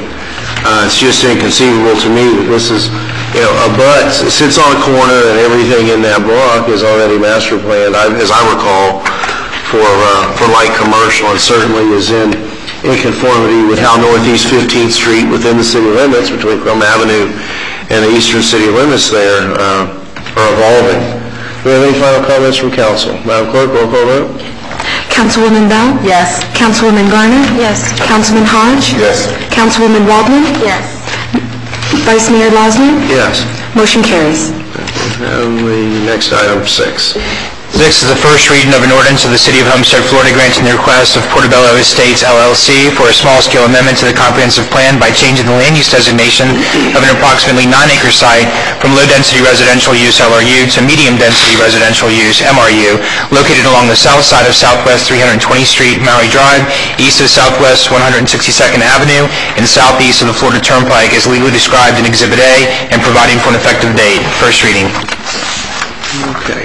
We have a motion. Call for motion. A motion for approval from Councilman Hodge, second from Councilwoman Waldman. Do we have any? That's what I was saying. Said your wrong name. Wrong one. Councilwoman Garner. Is there anyone here on behalf of the applicant?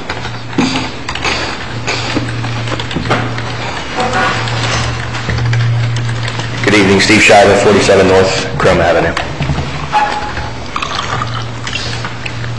Anything to add to the At this point, actually, no, unless there are any questions. This was something that was also coming forward with, I believe, a full recommendation of planning and zoning.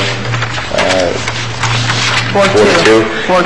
And also your staff had recommended this, as again, the argument or the discussion that you just had a few moments ago about the buffering between commercial as it goes to a lower density residential. This is also off the corner, so Mrs. Waldman, your concern of traffic directly on the corner, the intersection there, would be addressed. Also, I'd like to point out that this is just a comp plan amendment. We will have to come back and meet concurrency, as both the Vice Mayor and Councilwoman Bell pointed out, as we go through site planning. Thank you. Any questions or comments from council? Now, this one I have a comment on. Absolutely. This is not tied in with any commercial element. This is just strictly housing. We're going from low to medium. And as I took a look at what's around it, and I look at the proposed site, I see just in front of it is low residentially. We have light commercial, low residential, which is the Homestead 50, and low residential again. I think that's to the east as well. So this one would be consistent to remain low, as far as I'm concerned. You got me on a few others tonight, so you might want to just take that. Well, let me address your concern. It is very valid. Given the map that you're looking at, remember, Homestead 50 is a PUD, so the average density is a little different than the low density that's there by itself. There are townhome products in that as well.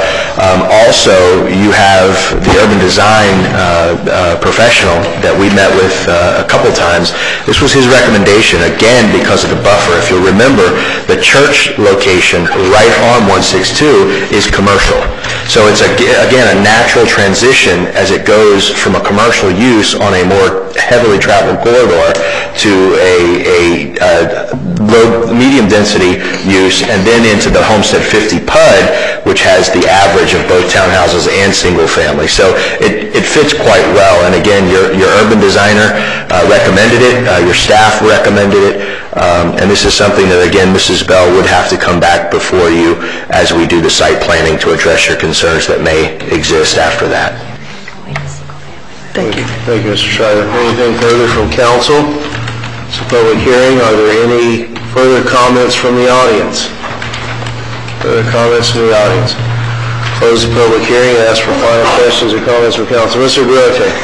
Yeah, just basically I don't repeat the same thing, and the other one, I guess we had, one excuse, here's another excuse, but definitely, I mean, there's always some reason why we want to build more and more. I've never heard of using houses, as a buffer area from one place to the next, but basically just reiterating the same thing. I'd like to see less density in Homestead. Last thing we need is more homes. Thank you, Mr. Grote. Anything further from council? I just want to state that I think there's a big distinction between this one and the last one, that the sheer numbers were being reduced to the last one, and I'm no fan of density up to 10, but practical reality was we were losing at least 20 units. That's not the case here. Clearly, we're going to gain a number of units, and density to me is tied to quality of life, and that's where I'm going. So, Madam Clerk? Oh, Ms. Waldman, I'm sorry. Just one more quick question. Did staff feel that they needed to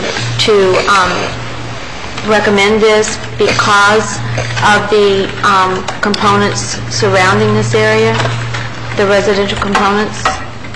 Mrs. Waldman, to answer you, I don't think staff felt that they had to approve it for any reason per se. I didn't mean to. Okay.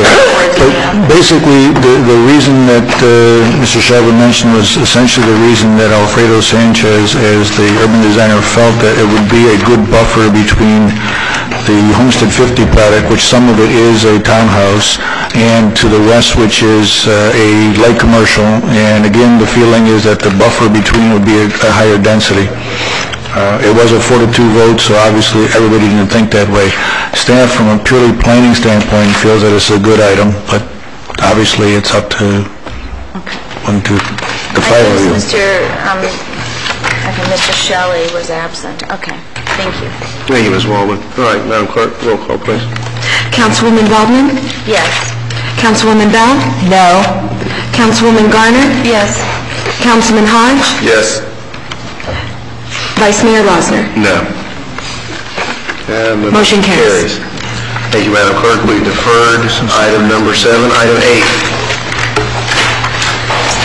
Item 8 is the first reading of an ordinance of the City of Homestead, Florida, amending the City Code of Ordinances by amending Chapter 30 zoning, Article 3, District Regulations, Division 12, B2 Retail Commercial District, to provide that hardware stores of 2,000 square feet or more in size shall be a permitted use in the B2 Retail Commercial District, amending Division 13, B3 Liberal Commercial Districts to clarify uses permitted, providing for severability, providing for inclusion in the code, providing for conflicts, and providing for an effective date. It's first reading. Thank you. We have a motion from council for approval. Motion. A motion by Councilman Hodge, seconded by Councilwoman Waldman. We have initial questions or comments from council. I have a question. I guess I'll direct this to Mr. Chandra. There wasn't any background in our package. Is this what's the genesis of the shifting of large hardware stores into the B2 from the B3? The only thing I could guess is maybe it was tied to an earlier application and some proposed uses and a site plan approval. I'm going to hand that one off to my friend, the attorney here, and see if he can answer them better than I can. More diplomatically than you can. Yes. Thank you, sir. You want to know? Yes, Mr. Vice Mayor, that's exactly what was the genesis behind this proposed code amendment. There were a couple of applications that have come through, and I think a couple of proposed developments that have come through that had prompted staff to actually look at the code and look at B3 and look at the B2 districts in regards to the comp plan. And so that's the primary genesis behind the proposed text amendment for you today. Thank you, Councilman Hodge. How does this change or impact from what we're doing now?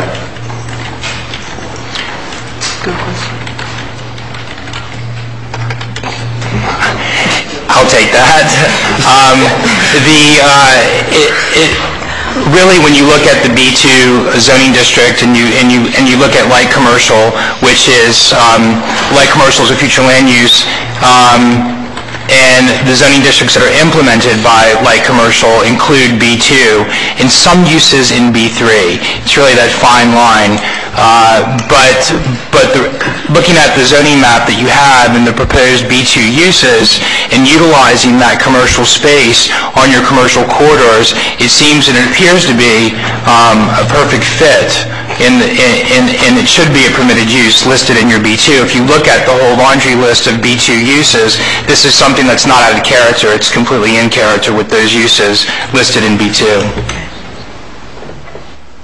Well, what's your pleasure? Kind of short. Okay. I think from the code moving to my far right. Again, I would go back to my earlier, and I hate to use it negative. I'm not saying it's negatively. My suspicion, and I don't want to do anything to suppress within the right areas those larger hardware type stores, and of course you've got the built-in protection of the masonry wall where there's storage. But we've talked a lot tonight about transitional zones and buffer zones, and to me B2 is almost kind of a quasi-neighborhood, or as you get closer to neighborhoods, with the B1A professional office and B1A and then B2 and then the most intensive B3. And my concern is are we going to find ourselves in a bad situation where we've got some isolated B2 as the community is redeveloped, that we may end up with that B2 use proposed for a location that's not necessarily appropriate. Have we looked at that comprehensively and seen what some of our risks are for placement of those same types of uses elsewhere?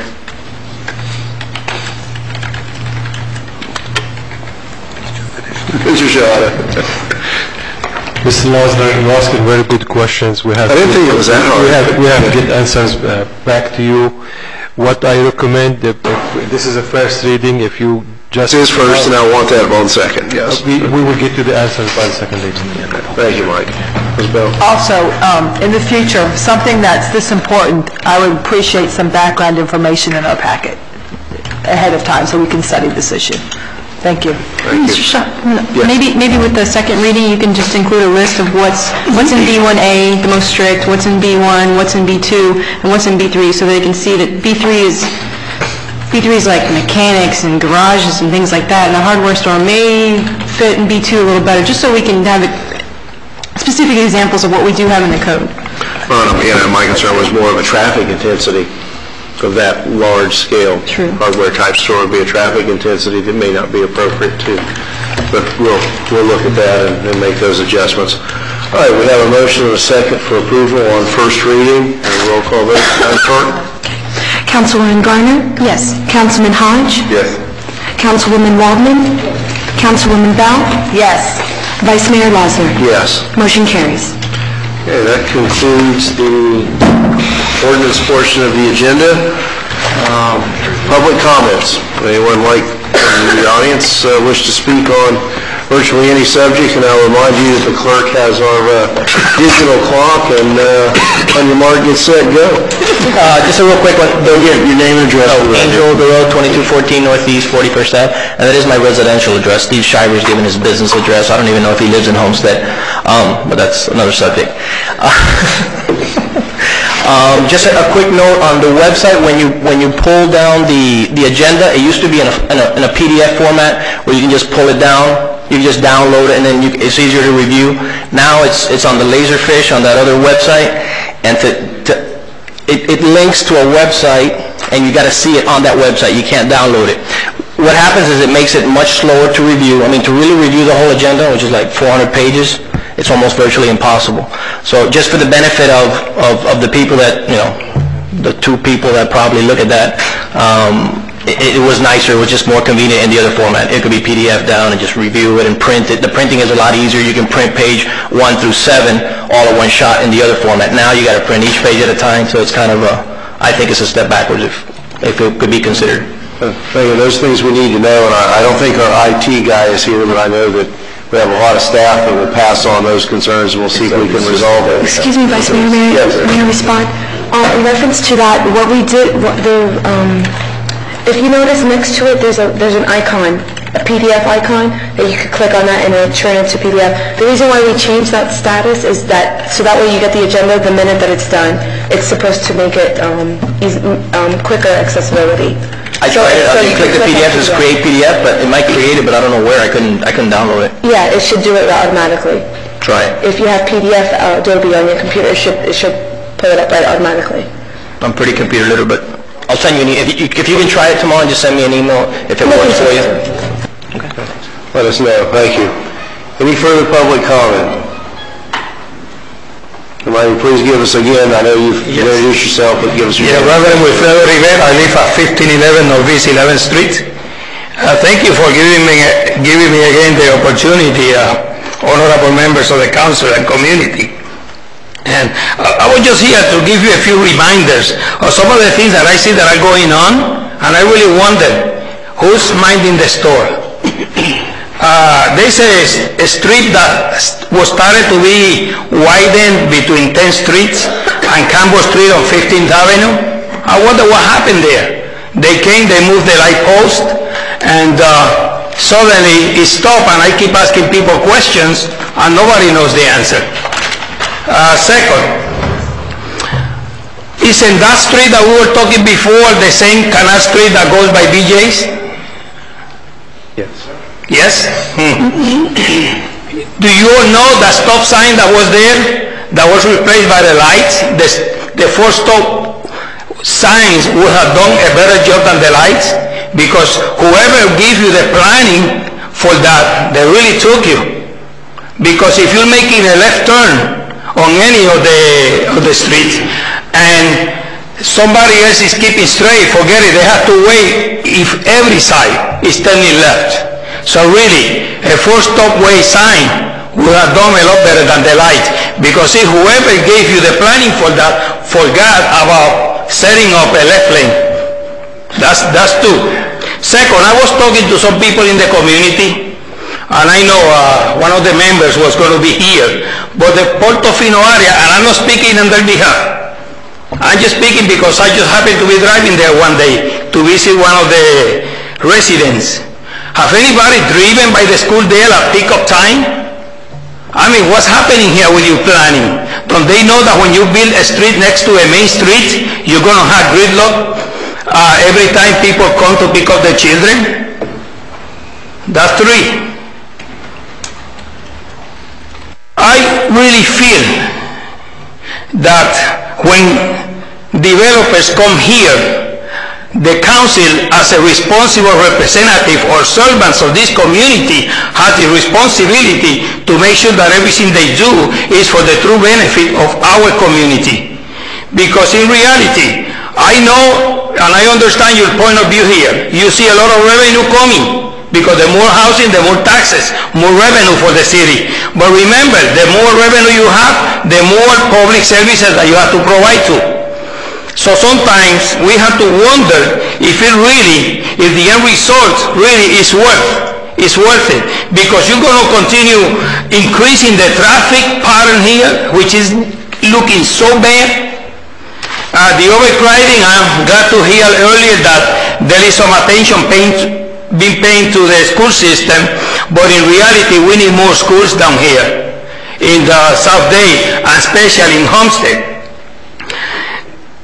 The hospital, which is a great addition to our community, and I wanted to mention this to the city people. They're not here today either, because the last time when they were working on the gas line, we were all surprised. Nobody came and told us that they were building. I tried to call everybody here, and I got the same question. I mean, I did the same question and got the same answer. I don't know. And I'm still trying to find out how do we qualify, or what is the procedure to get gas line into our homes, because it went right through 11th Street, and everybody keeps telling me, oh, don't worry, that's for the hospital. And again, I came here to the city manager's office, and I'm still waiting for an answer from that office over 2 months ago, in case Mr. Ivy is around. Because the last time he scolded me because I didn't go to him first, and this time I did, but no answer came back. And again, the reason I am here is because I have a lot of respect for you council members, because you have a tough job representing us, because it is us that bring you here. It is us that are going to be demanding accountability. Therefore, I hope that please don't allow yourself to be taken by these so-called builders, because their ultimate goal is to get as much money as they can from the city of Homestead. Because what you hear of North, you know what it is? When I talk to people in some high places, oh, let's go to Homestead, they can approve it there. Yeah, let me interrupt you for a minute. You kind of gone off track, and we do have the time clock. And yes, okay. So, if you wrap up your comment. Yes, sir. All I just want to say is to be brief. Please be careful. Do enough studies. Question your staff, because they have responsibilities to tell you this look good, but present the facts, not just their ideas or opinion. I think the community deserves that. And I give you a lot of respect, and some of the ones who voted no on some of the issues, because that's exactly what we need here. Thank you, and I hope that we will continue to sing, and I agree with the gentleman earlier. What we need here is a moratorium on housing until your infrastructure of Homestead is enough to support all the development that these developers want to bring on the city. Thank you, and good night. Thank you. Mr. Shada, do you have any business from the manager's office? Mr. Vice Mayor, council members, I have no business. Thank you. Councilman Hodge. I don't have any business either. Thank you. Nor do I, in light of the late hour and the hour's worth of presentations we had at the beginning of the night. Councilman Porter, as we announced earlier, is in Tallahassee with Mr. Ivy. Ms. Waldman had to excuse herself. I'm sure that Councilwoman Bell will be back, so Ms. Garner. Actually, Ms. Wallman told me she was feeling ill, so she asked me to read you this note. The City of Homestead's Relay for Life team will be holding a car wash this Saturday, April 22nd, from 8 a.m. to 12 noon at City Hall. This is your chance to get your car washed and donate to a good cause. Tickets are $10 and all proceeds benefit the American Cancer Society. So that's from Ms. Wallman. Under my business, we returned from our Washington, D.C. trip last Thursday night. It was 4 days of jam-packed adventuring. I don't think I've ever walked that much in my life. Councilman Hodge and I had a great time.